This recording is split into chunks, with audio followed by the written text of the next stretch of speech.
Tal, auditores de la Radio Portales? Nuevamente, bienvenidos acá al programa Reviviendo la Historia, junto a mi amigo Patricio. ¿Qué tal, Patricio? Gusto saludarte. Hola, ¿qué tal, Jorge? Qué gusto de saludarte. Y bueno, lamentando que vamos a transmitir a la antigua, como lo hacíamos antes, por videoconferencia. No vamos a tener el placer de estar juntos, pero mi situación es barrosa. Estoy viviendo en una Ah, sí. parcela con caminos de tierra, así es que estoy semi aislado. Así es que, pero el ánimo está siempre disponible y está la voluntad, así es que démosle adelante. Exactamente. Oye, recién estábamos haciendo recuerdos con Marco Leblanc de que ya hemos cumplido medio año ya de vida de este In- programa. Increíble. Sí, sí. Así que qué bien, pues qué bien, me alegro mucho. Oye, la semana pasada, bueno, yo no pude estar, viajé al sur justamente a raíz, digamos, también de todas las lluvias que se produjeron. Fui a visitar a mis familiares, a mi suegra, a mi hermana, a mi hermano. Gracias a Dios, todo sin problema.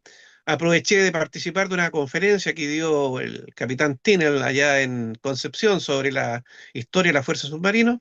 Así que aproveché a hacer esas dos cosas a la vez. Y me alegro mucho el programa que hicieron ustedes con tu amigo Tortelo, digamos, nuestro amigo, digamos, porque la verdad que se cerró, digamos, ya todo el capítulo de la Guerra del Pacífico con un buen resumen que hicieron y tenemos que seguir avanzando entonces en la historia porque después de eso, la verdad que, oye, viene un auge importante en todo lo que es el área salitrera, digamos, la explotación del salitre hizo que Chile se convirtiera, digamos, en un gran exportador, digamos, de este producto y comenzaron a llegar un montón de barcos, los llamados Clipper, ¿no es cierto? Aquí a la Exactamente. zona, digamos, a Iquique, a Tocopilla, qué sé yo, a Pisagua. Y bueno, y de eso, digamos, quiero que nos aboquemos un poquito a hablar, porque la verdad, digamos que de eso, cuando tú vas al norte, fíjate, y ves las fotos, sobre todo ahí donde en el museo de Humberstone, yo fui a Pisagua, una vez entré a un restaurante y vi las fotos, la cantidad de veleros que habían en esa oportunidad era tremenda. ¿Cómo ha cambiado, digamos? Exactamente. El Clipper es un barco, como tú bien dices, mercante que se fabricó especialmente para el transporte de trigo, salitre, y la característica más especial que tenían, bueno, eran de tres palos, la mayoría, había algunos de cuatro, pero la característica más importante era la velocidad. Eso, claro. Superaban a los buques a vapor, entonces eran preferidos por las líneas, y ahí apareció la famosa línea P, que eran los alemanes. Y los más famosos son el Preußen, el Padua, el Passat, el Pekín y el Pommern. Todos de origen alemán. 8.000 toneladas más o menos, buques delgados, de poca manga. Y la palabra clipper significa veloz, rápido. Sí. Entonces, la gracia que tenían era que tomaban la ola de distintas maneras que, que Es no- que que nosotros lo hicieron alargado, fíjate. ¿Ah? eran alargados, exactamente. Y muchas velas, muchas velas. Entonces, Fíjate que hubo algunos con 5 mástiles, ¿ah? Está el ¿qué hubo? Potosí, estuve leyendo ahí, que el Ya, Potosí perfecto, quebró un récord, fíjate. El Potosí en correcto. 1904 cubrió la ruta de Iquique a Londres en 57 días, imagínate. ¿Qué, Claro, qué, porque además qué? esta ruta, fíjate que el cruce del Atlántico para un buque a vapor significaba, digamos, tener un almacenamiento de carbón tremendo o un buque que Claro, lo fuera abasteciendo. Entonces, claro. salía mucho más rentable, digamos, tener un buque velero, digamos, rápido. Oye, ¿qué velocidad tú encontraste la velocidad que alcanzaron estos? Porque yo lo que encontré fue que eran veloces, pero no encontré la velocidad. Mira, me acuerdo de una conferencia, me da la impresión que la dio el almirante Tabra, me da la impresión, no me acuerdo bien, pero eran como 20 nudos más o menos. 20, no, muy buena Eh, velocidad, Tengo muy entendido, buena. digamos, pero yo estoy casi convencido que era más o menos promedio eso, sí. Claro, claro, con razón, con razón. Claro, muy buena velocidad, muy buena velocidad. Y además estos desafiaban el cruce del Cabo de Hornos, porque Claro, pues, estaba el claro. canal de Panamá, todavía no se abría, el canal de Panamá se iba a abrir en 1914, creo, el canal de Panamá. Y, Y estos veleros pasaban por el Cabo de Hornos. Y ahí se origina una cofradía, que es la sí, pues, cofradía de los Cap Horniers, que son los capitanes del Cabo de Hornos, ¿Y que tú fueron sabes capaces dónde nació esta cofradía? en Saint-Malo, Francia. San Malo, Francia, exactamente. Oye, tuve Exacto. la oportunidad, estuve 2 veces en San Malo, aprovechando cuando estuve destinado en la misión naval en Londres. En las vacaciones la primera vez fui motivado, digamos, porque me habían conversado que era muy bonito, y estaba un poquito más abajo donde estaba el Monte San Michel, y fuimos con mi familia, nos gustó tanto que dijimos tenemos que volver, y al año siguiente volví nuevamente. Qué bueno. Y ahí me empapé, digamos, de la historia. Efectivamente, fíjate que esta cofradía fue creada en el año 1937 se funda, fíjate. Y se funda fundamentalmente reuniendo a capitanes de veleros franceses. Después la cofradía la comenzaron a ampliar, después en 49 ingresan de Bélgica e Inglaterra, en 55 alemanes, y ya después se abre para que puedan ingresar también otros, como Chile, Australia, Canadá, Dinamarca y varios más. Ahora, Fíjate que actualmente, sí, sí, dime dime nomás. nomás. Ah, No, no, actualmente el único país que está produciendo Cabernet somos nosotros. Y claro, lo que pasa es que, sí, lo que pasa debieran es ser que también los Dale, dale. no, no, es que el 2003, fíjate, bueno, estos capitanes, digamos, por supuesto, fueron aumentando su edad y fue como muriendo por muerte natural, digamos, porque no iban ingresando nuevos socios. Entonces, se hizo un último congreso el 2003, se decidió cerrar lo que originalmente se había creado allá en Francia y se le dio independencia de maniobra al resto.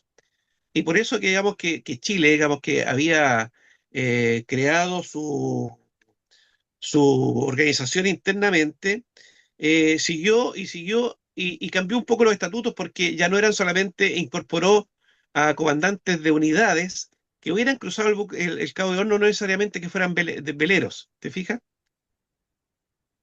Claro, y ahí Así que, obviamente que empieza a poblarse mucho más porque obviamente la Esmeralda es la gran posibilidad que hay de ser un Cabernet a la antigua. Y claro, los veleros de nuestros países hermanos también, pues Argentina, con el Libertad, y, Uruguay, todo esto, los países cercanos al Cabo de Horno. Ahora, la gran prueba de fuego de los Cabernet de esas épocas era navegarlo de este a oeste, porque al sí, navegar de este a oeste se navegaba en contra de los vientos. sí, Entonces, navegar esa mar montañosa y con viento en contra y lleno de carga, y con manga angosta, oye, todo un desafío, realmente. Y no sé cuántos naufragaron, porque el Cabo de Hornos es uno de los puntos del mundo, junto con Sudáfrica, donde hay más buques sumergidos y a una profundidad tan grande que por el momento todavía no se han logrado rescatar. Pero yo creo que dentro de poco ya vamos a empezar a poder llegar a esas profundidades y empezar a operar, a tratar de recuperar, porque ahí quedaron una cantidad, desde los galeones españoles, que trataron de cruzar el Cabo de Hornos, quedaron ahí hasta, bueno, toda la historia de la navegación mundial habla de naufragio en ese sector. Nosotros el año 1977, estando embarcado en el Águila, me ¿ya? tocó enfrentar olas Mm. montañosas, tanto así que se quebró la cubierta del buque. Imagínate, qué Se, increíble. se produjo una grieta de unos casi 2 metros, 1 metro y medio, 1,80 m, y bastante ancha, tanto que nosotros veíamos hacia abajo cuando empezamos a ver los daños sufridos por el buque. Y fue de un momento a otro, nosotros estábamos fundados en el Cabo de Hornos, el comandante nos dijo que iba a ser nuestra herencia naval, poder decir que habíamos pernoctado a la sombra del peñón del Cabo de Hornos, porque el buque, el Águila, ahí fondeamos. Bueno, al día siguiente, al zarpar, estábamos todos los oficiales en el puente porque queríamos ver al comandante zarpando desde el Cabo de Horno, y lo hizo con una soltura enorme. Tenía una experiencia tremenda el comandante Hugo Hernández Ibáñez, que en paz descanse. Y una vez que zarpamos me entregó el buque. Y yo tenía que navegar rumbo este. Y bueno, todos se fueron, nos quedamos ahí con la guardia, y de repente estoy conversando yo con el radarista y dando la espalda a la proa, y de repente dice, oiga, mi teniente, mire, y me doy vuelta y se ve una ola un poco especial, ¿Ya? un poquito de mayor tamaño. Ya le dije, la tomé apurada la ola para no tomarla de prueba, porque la tomé apurada y se sintió el cabeceo que hizo el buque. Para nuestros amigos les recuerdo que la barcaza Águila es una barcaza que es una LST, significa Landing Ship Transport, construida por los norteamericanos para hacer la invasión de Japón. Así que eran de guata plana, así, esas que se varan, así como en la película Buscando al Soldado Ryan, ¿eh? Esas son las barcazas. Y claro, pasamos la ola, pero seguimos mirando y la que seguía era, como quien dice, la hermana mayor.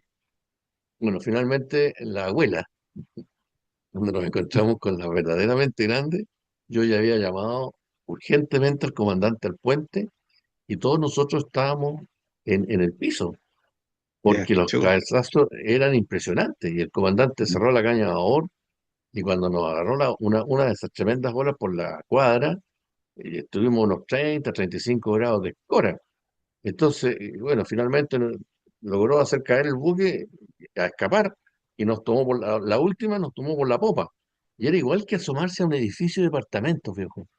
Pues tú te asomas Increíble, a un sí. edificio, claro, y mira hacia abajo porque son 94 metros, El las loras, vacío, claro. Sí. bueno, las loras de la barcaza. Así que yo, pegado a los vidrios, miro así y era como ver un edificio. Bueno, la pericia del comandante salvó el buque, porque gente con menos experiencias nos podríamos haber hundido ahí. Y bueno, ese fue mi bautismo en ese sector que yo quería comentárselo a nuestros oyentes, porque no todos los marinos tenemos una experiencia tan traumática como esa, porque realmente ahí se cumple ese viejo dicho que dice, hazte a la mar y aprenderás a rezar, Ya. porque uno nota una fragilidad enorme, enorme. Por eso que cuando uno va a entrar en aguas abiertas, dicen trincar para la mar. Y el pobre el que no trinca para la mar Claro, porque le va a quebrar claro, todo. ¿Sí? claro, claro, Oye, trincar con la mano. fíjate que algunos clippers que sufrieron una avería en la navegación hacia el norte, buscando el salitre, finalmente terminaron siendo vendidos, los compraron algunos armadores chilenos y los incorporaron a su línea mercante para cabotaje. ¿Y sabes Exactamente. cuál es la actividad principal que realizaban? Fíjate, transportaban el ciprés de la Guaiteca. Y estuve Ah, ya. leyendo por qué era tan atractivo el ciprés de la Guaiteca, porque resulta que es bastante resistente a la humedad, vertidos como en pontones. ¿Ah? ¿Te acuerdas que frente al casino oficial, el camino, digamos, a Río Los Ciervos, cuando estaba Asmar en esa parte, porque Asmar Sí, después sí, me se cambió acuerdo. al otro lado, digamos, donde está la base, ahí están los pontones, ahí se atracaban, digamos, los buques menores, se atracaban las torpederas, ¿te Exactamente. fijas? Los Y uno de esos pontones, pontones exacto. lo tenían incluso arreglado, digamos, como cámara, lo tenían, digamos, habilitado como cámara. Exacto. Era muy atractivo. Exactamente. Yo siempre pensé que eso iba a evolucionar a una especie de muelle que podrían haber hecho ahí, qué sé yo, y haber desarrollado algo. Pero no, no pasó nada. Mm. Y el estrecho Magallanes, cuando uno lo ve o lo navega, es muy tranquilito. Pero cuando está inquieto, está inquieto. Ah, también. Y cuando se dice estrecho, mucha gente que no ha navegado esa zona piensa que estrecho es como algo angosto. Pero cuando Mm. uno navega el estrecho y mira una orilla y después mira la otra orilla, hay para que pasen 20 buques al mismo tiempo en el estrecho, Claro. Lo que pasa donde es es que la donde más gente estrecho es en olvida las que dos angosturas. hay mucho viento, hay corriente, Claro, entonces no es no, fácil, no, no no es es fácil. chacota, ¿no? Y el agua, la temperatura del agua, pues viejo. Sí, pues. Oye, yo estaba, mira, anoté aquí algunos hitos importantes de los Capornier chilenos. La Ya, fundación ocurre en noviembre de 1987. Y correcto. fíjate que el primer presidente de esta organización es nuestro querido almirante Jorge Sepúlveda Ortiz. Mira, vamos a tener que entrevistarlo y conversar sobre ese hito. Claro, exactamente. Ahora, hay que reconocer, digamos, que el gestor de la creación de todo esto y de su permanencia futura también fue el almirante Roberto Benavente Mercado. Ah, Exactamente, exactamente. Tuve el gusto de conocerlo y él fue el impulsor del monumento que instalamos en el Cabo de Horno. ahora, exactamente, ¿Te acuerdas del exactamente. albatros? El albatros que Ah. todavía está allá, cuando uno va para allá lo ve perfectamente. Oye, investigué y fíjate por qué el albatros. Fíjate que el año 37, cuando se fundan los Capornier allá en San Malo, establecen categorías. Y Sí, en la categoría más alta era el albatros, que era la del comandante del velero. exactamente. Después los oficiales tenían una categoría y la tripulación otra categoría. Nosotros los oficiales fuimos gaviotines. Exactamente. Gaviotines del Cabo de Hornos porque nosotros pasamos junto con el comandante, por supuesto, por el Cabo de Claro. Hornos y con esta tremenda experiencia que les conté. Así es que yo tengo muy, muy marcado de que yo soy un gaviotín del Cabo de Hornos y me lo merezco porque no pudimos ir a pique. ¿Se lo Bueno, ahí es fuiste a que contar? ahora los capornieres están bajo el mando del almirante Tábara, académico nuestro también. Ya, Y perfecto. ellos inauguraron una sala, fíjate, los capornieres allá en el museo. La están remodelando, fíjate. Se va a abrir nuevamente con una visión bastante más moderna. Pero qué bueno que tengan su sitio donde puedan mostrar, porque esto ya tiene bastante tiempo, fíjate, del 87 a la época. Y bueno, ahora también incorporan, fíjate, a otras personas, así como el Caleuche tiene los cucalones, los Caponir también se abrieron, digamos, a poder incorporar a otras personas que les guste este tema. Perfecto. Bueno, para mí cuando fui director del Museo de la Marina Viejo, la sala Capornier fue una sala que me preocupé bastante de ella. Tenemos Mm. ahí varias maquetas de los Clippers y la que más me recuerdo es la Lautaro. La Sí, pues si la Lautaro Lautaro era de la línea de los P, pues era Prigual. de los Clippers, claro. Claro. Y el otro hito que estoy recordando en este momento que tú me conversas del museo es que hubo un accidente con un Clipper famoso, un incendio que creo que se provocó justamente por el salitre, que al humedecerse se produce combustión. Pero ya en este momento no recuerdo y no Ah, llegó porque mi la Lautaro en investigación. el año 45, en el viaje de instrucción con los guardiamarinas frente al Callao, se incendió completa. Exacto, eso es lo que estaba empezando a recordar mi pobre y triste memoria porque me está fallando mucho. Pero claro, el incendio era Lautaro.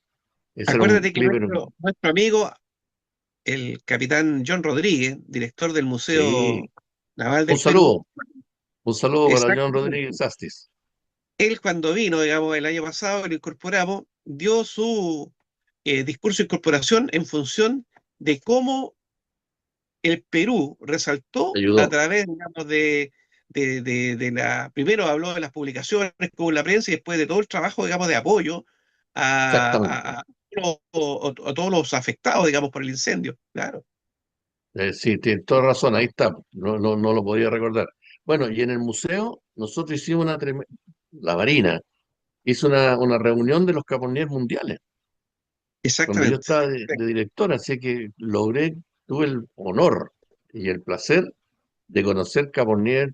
Oye, había sido combatiente de la Segunda Guerra Mundial, muchos de ellos, puros Sí, pues, señores de Alemania, Francia, Inglaterra, España, con mucha historia y detrás. bueno, oye, las conversaciones, yo me quedaba todo el día con ellos, o sea, Mm. yo en esos días no podía trabajar, no me podía ir a mi oficina porque no me podía perder las conversaciones que tenían entre ellos cuando hablaban de las cargas que habían recibido muchos oficiales de las marinas de guerra también. Así es que es una institución que, claro, se fue extinguiendo con el tiempo porque ya no se construyen clippers, nadie hace carreras a vela, salvo estos buques que nosotros nombramos, los buques de escuela, qué sé yo. Pero era de una riqueza inmensa ese grupo humano, inmensa, inmensa. Claro, el Bueno, almirante Benavente ahí flameaba entre todos nosotros. oye, y acuérdate que cuando vinieron estos clippers y habían algunos que estaban efectuando cargas, digamos, en el norte, y se produjo la Primera Guerra Mundial, algunos Claro, quedaron, digamos, acá por un tiempo determinado y finalmente se quedaron para siempre. claro, fueron internados, claro, claro. Claro. Entonces, me acuerdo, digamos, que vino también, lo trajo Patricio Fuenzalía, nos trajo, digamos, un conferencista que nos habló, digamos, de una de estas embarcaciones. ¿Ah? Así Exactamente. que, bueno, hay Hay, mucho, digamos, que... Dime. hay fotografías del puerto de Valparaíso en 1911, 1912, plagado de buques. Y Exactamente. se repetía la misma foto en puertos del norte, Antofagasta, Iquique, Tocopilla. Claro. Una vida, pero muy fuerte y de una riqueza tremenda. ¿Tú te recuerdas que en esa época había compañías de teatro francesas de altísimo nivel que navegaban directamente a Iquique o Sí, pues, Antofagasta, y no a sí. Santiago ni Valparaíso, porque allá estaban Bueno, los teatros lujosos. yo tuve la suerte de ir a Pisagua, pedí especialmente ir a Pisagua porque me llamaba mucho la atención de que por qué Pisagua después había perdido tanta importancia. Y me abrieron el teatro que estaba allá, un teatro precioso, fíjate, precioso. Bueno, Parecido al de Humberstone, y también lo conocí, pues perfecto. pero Sí, y parecido, llegamos. ¿Cómo? es parecido al de Humberstone, Es me imagino. parecido, sí, es parecido. La gracia, sí, de que está en Pisagua, que tiene una cúpula, fíjate, una cúpula Ah, con acústica, pintura bien bonita, claro. ya, para Es darle algo, mayor acústica. sí, sí, como patrimonio, oye, vale la pena, algo hay que hacer, digamos, para mantenerlo, porque eso estaba cerrado, ¿no? ¿Y ese teatro Oye, bueno, funciona? no, no funciona, no Ya, funciona. Sí, lo abrieron, digamos, porque se consiguieron, digamos, con la persona encargada para que me lo pudiera mostrar. Oye, y fíjate que, bueno, el auge salitrero hizo que se generara, digamos, toda una... Acuérdate, las salitreras, como estaban bastante retiradas, digamos, de las urbes, entonces se convirtieron en verdaderas ciudades, po, porque ahí dormía la exactamente, gente, tenían hospitales, postas, digamos, y lo que estamos conversando, tenían teatro, digamos, para que la gente pudiera divertirse. Y además exactamente. que no le pagaban en billetes, pues le pagaban en fichas. Fichas, claro, ¿Ya? claro. La Entonces, idea él era, solamente podía canjearlo ahí. claro, la idea era atrapar al minero mediante una deuda. Claro, Entonces, ¿qué es lo que hacían? Le entregaban más dinero del que ellos ganaban. sí, Entonces, a poco andar ya tenían una deuda con la compañía. Y si no pagaban la deuda, no se podían ir. Entonces, ese fue el truquito que estaba detrás de esta cosa, para que así, porque costaba llevar minero, porque es un lugar tan inhóspito, tan despoblado, lejos de grandes urbes, etcétera, no era atrayente, y por eso tuvieron que desarrollarse ellos mismos como esto que tú estás nombrando. Fíjate que es muy parecido a lo que ha ocurrido con el Chuquicamata, por ejemplo, o con claro, el Lota, claro. ¿cómo se llama la minera que está en Rancagua? El Teniente, Sewell. El taller, sí, Sewell, Sewell, sí, Sewell. Claro, fíjate que es un lugar que tenemos que ir, Jorge Vidal. Si bien no Sí, tiene una sí, relación directa con la parte de historia marítima, tiene que ver con el desarrollo de Chile. Porque el sí. acero, justamente, ese carbón era el que se juntaba con el hierro que se trae de otro lado, y juntos se desarrollaba toda la industria de Mira, se acero. generó una cultura pampina que Exacto, la rescató después Hernán Rivera Letelier, po, este ya. escritor del norte, ¿ya? Eh, que Bueno, casi todos sus escritos son en relación a eso, ¿ah? bueno, si es así, también tenemos que recordar al inolvidable Baldomero Lillo, Claro, claro, también, pues, con que su uno sol y ahí su... vivía en la mina, se metía al chiflón del diablo, Claro, veía a la mamá del cabeza de cobre llorando con el cadáver de su hijo en los brizos. claro. No, extraordinario, extraordinario. Ahí aprendimos lo que era el canario que llevaban los mineros donde entraban a las minas de carbón y llevaban un canario. Y entonces decía, pero ¿qué pasa por qué un canario? ¿Qué es lo que pasaba? Que de repente el canario dejaba de cantar y un minero lo iba a mirar, y si estaba muerto el canario había que desaparecer de ese lugar porque Claro, había gas grisú. claro. Y era una explosión que mataba a todos los que estaban ahí. Entonces, esos canarios eran la alarma, mucho más sensible que la persona, era la alarma que tenía el minero para poder desaparecer del pique y salvar la vida. Y muchos murieron en la minería, tanto de carbón y la de cobre. Oye, fíjate Pues, que, bueno, la guerra termina, ¿no es cierto?, en 1883, Tratado de Ancón, 1884, el Pacto de Tregua con Bolivia, y en el 86 viene cambio de gobierno. Domingo Santa María le entrega el gobierno a José Manuel Balmaceda. José Manuel Balmaceda se encuentra, fíjate, con este boom, ¿no es cierto?, este ingreso importante a raíz de la actividad salitrera, y comienza a generar una suerte, fíjate, de mejoramiento de la infraestructura en obras públicas, en puentes, ferrocarriles. Pero qué triste, fíjate, cómo partió a cómo terminó, fíjate. ¿Ya? Esto exactamente, yo lo converso, digamos, exactamente. porque ahora no nos va a dar el tiempo, pero la próxima No, para semana nada. vamos a tener que conversar, digamos, de la guerra civil que enfrentó lamentablemente a los chilenos y que generó, digamos, muertes tremendas. O sea, fíjate que entre la batalla de Concón y la batalla de Brasilia, sumadas las dos, hubo más muerte que toda la guerra del Pacífico. Lo que pasa es que la tragedia grande es que se enfrentó el ejército con la marina. Las guerras civiles, cuando se enfrentan las fuerzas armadas, se dividen, son extremadamente sangrientas. No así cuando todas las fuerzas armadas se cohesionan contra un movimiento ideológico, como fue el caso del 11 de septiembre del 73, que las cuatro ramas se cohesionaron con un enemigo común y no escaló a más allá. Pero cuando se dividen las Fuerzas Armadas es gravísimo, gravísimo. Y eso fue el 91. Eso fue. No, yo creo que el 91, sin duda, Jorge, tenemos que darle una media hora exclusiva para ver las causas, para ver el desarrollo, para ver todo lo que ocurrió en forma intestina. Y bueno, y el trágico final que todos conocen. Eh, eh. Bueno, y hay que rescatar, fíjate, a Balmaceda, su concepción geopolítica, porque fíjate que él, gracias a él, la Armada comenzó a potenciarse tremendamente. Él mandó a Eh, construir, digamos, dos buques, el Pinto y la Rasurie en Francia, mandó a construir, digamos, los cazatorpederos, el Lynch y Condell en Inglaterra, eh, y, y generó, digamos, todo un esfuerzo para que no sucediera, digamos, lo que había sucedido, digamos, años anteriores, que la Armada, la escuadra se armaba, se cerraba, ¿no es cierto? Y se abría solamente para casos, digamos, de conflicto bélico. Entonces, yo creo que en ese sentido, algo hay que hacer, lo hemos conversado muchas veces, digamos, hay que hacer algún estudio para poder devolverle un poco la importancia que tuvo Balmaceda dentro de lo que significó el desarrollo de nuestra Marina. Ahí también está la anexión de Isla de Pascua, en Y la 1888. exactamente, con Policarpo Toro, exactamente. Exacto. Eso Ahí lo vamos a dejar en un tengo plano. una anécdota muy simpática que contarle a nuestro radio escucha. Aprovechemos, nos quedan como 3 minutos, cuenta. Nos quedan unos minutos. Bueno, yo estuve en la inauguración de la agencia del Banco Evers en la Salina Viña del Mar y ¿Ya? asistió en esa época el almirante Maurice Poisson Eastman. Perfecto. Eastman estaba relacionado con los dueños del Banco Evers y en medio de la celebración hizo uso de la palabra y nos dejó a todos con la boca abierta.